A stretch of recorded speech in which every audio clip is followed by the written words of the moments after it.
पुरात घेऊन स्वप्न तेजस्वी, जी मुहूर्त मेढ रोवली.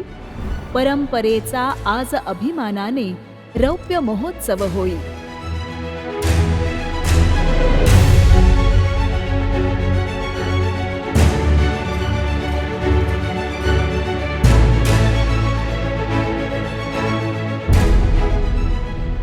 विधायक विचारांची प्रेरणा घेऊन समाजातील विद्यार्थी आणि युवकांना योग्य दिशा दाखवण्यासाठी भरीव कार्य करण्याची भावना मनात घेऊन संजय सातपुते, महेश मुळावडे, सचिन जोशी, योगेश यादव आणि अभिजित यादव हे 5 युवक एकत्र आले.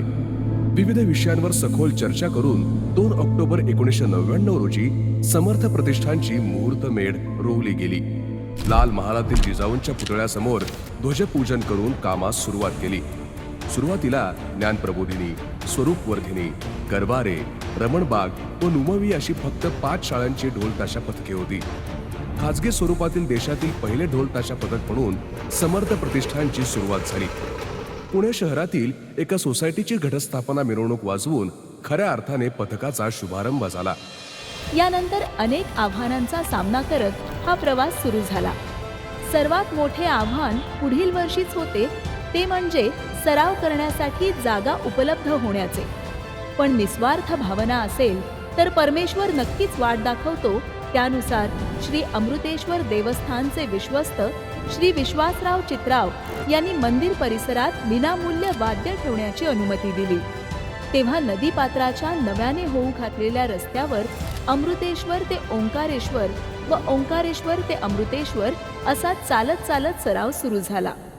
साधारण 2 वर्षे असा चालत चालत सराव केल्यानंतर 2002 साली नदीच्या पलीकडील तीरावर श्री वृद्धेश्वर सिद्धेश्वर मंदिर देवस्थान ट्रस्टचे विश्वस्त हनुमंत बहिरट पाटील, सचिव सुधीर दुर्गे यांच्या सहकार्याने अहिल्याबाई होळकरांनी बांधलेल्या वृद्धेश्वर घाटावर सराव सुरू झाला व तेव्हापासून सदर प्राचीन छत्रपती शिवरायांच्या पदस्पर्शाने पावन झालेल्या वृद्धेश्वर मंदिराचा जीर्णोद्धार करण्याचा संकल्प सोडला. त्यावेळी बर्ची, अशा शाळांची पद्धत होती. यामध्ये नाविन्यपूर्ण काहीतरी करावे या हेतूने ढाल व तलवारीचे खेळ करण्याचे ठरवले.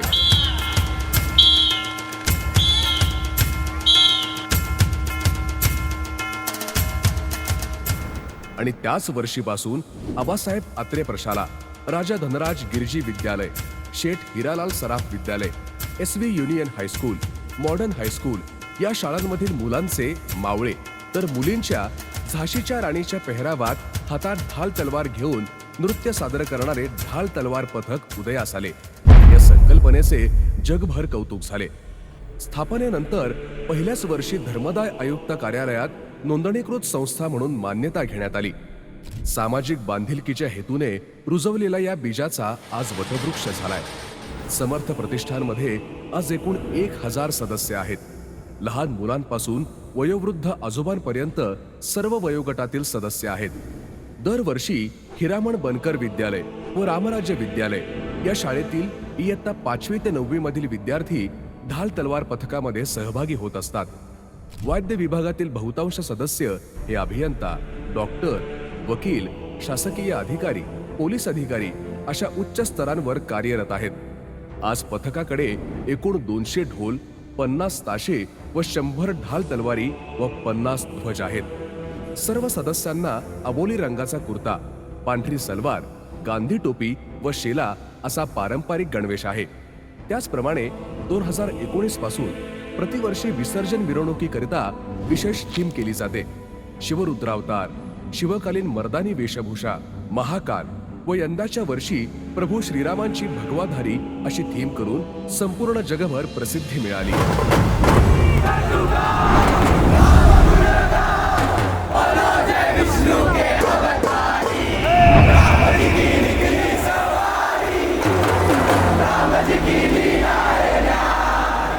समर्थ प्रतिष्ठानने केवळ वादनापुरते मर्यादित न राहता सामाजिक बांधिलकीची जाणीव जपत अनेक सामाजिक उपक्रम हाती घेऊन यशस्वी केले.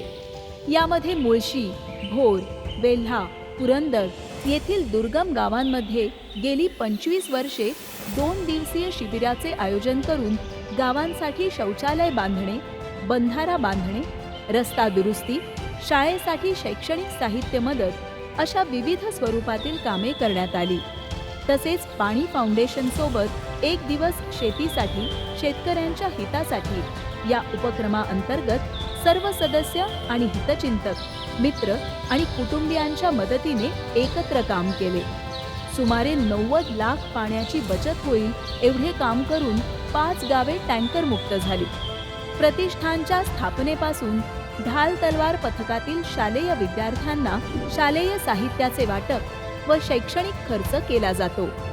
दरवर्षी गणेशोत्सवादरम्यान महारक्तदान शिबिराचे आयोजन केले जाते. 25 वर्षामध्ये 2500हून अधिक रक्तपिशव्यांचे दान करण्यात आले. महिला पालक आणि HIV बाधित मुली आणि महिला यांचा महाभोंडला आयोजित केला जातो. कोथरूड आणि कोरेगाव पार्क येथील अंध मुलांची व मुलींची शाळा येथील 100 अंध विद्यार्थ्यांचे ढोल ताशा व झांज पथक तयार करण्यात आले.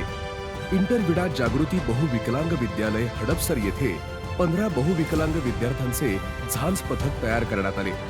कोरोना कालावधीत 500 शेतकरी व गरीब कुटुंबियांना धान्य आणि तृणधान्यांचे वितरण करण्यात आले. कोरोना काळात 225 बँड वादकांना 1 महिना पुरेल इतके धान्याचे वितरण केले. कैलास स्मशानभूमी, निवारा वृद्धाश्रम, येरवडा कारागृह, कृत्रिम अवयवदान केंद्र आणि आर्मी हॉस्पिटल खडकी, पोलीस, अग्निशमन दल, वृद्धाश्रम येथे प्रतिवर्षी रक्षाबंधन साजरे केले जाते. ढोल ताशा स्पर्धा 2012 मध्ये मिळालेले प्रथम पारितोषिक पुण्यातील 2 अंधशाळांना ₹50,000 दान करण्यात आले.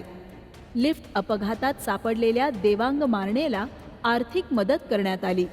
2010 पासून समाजातील प्रकाश झोतात न आलेल्या सामाजिक संस्थांना समर्थ गौरव पुरस्कार प्रदान करून संस्थांना जास्तीत जास्त समाजापर्यंत पोहोचवण्याचा प्रयत्न केला जात आहे. अनेक संस्थांमधील अनाथ विद्यार्थ्यांचे शैक्षणिक पालकत्व समर्थ प्रतिष्ठानने घेतलेले आहे. श्री वृद्धेश्वर सिद्धेश्वर मंदिर देवस्थान जीर्णोद्धारामध्ये पथकाच्या मार्गदर्शिका व ढोलवादक आदरणीय शोभाताई धारीवाल यांच्या सहकार्यातून सुशोभित सभामंडप नूतनीकरण यामध्ये प्रतिष्ठानचा सक्रिय सहभाग होता. रौप्य महोत्सवानिमित्त 25 सामाजिक उपक्रमांचे आयोजन करण्यात आले. समर्थ गौरव पुरस्कारासारख्या उपक्रमातून सातत्याने या समाजासाठी महान योगदान देणाऱ्या व्यक्तिमत्वांच्या कार्याचा गौरव करण्यात आला. मागील 25 वर्षात समर्थ प्रतिष्ठानने वादन परंपरा अखंड जपत राष्ट्रीय आणि आंतरराष्ट्रीय स्तरावर वादन संस्कृती पोचवण्याचे कार्य केले आहे.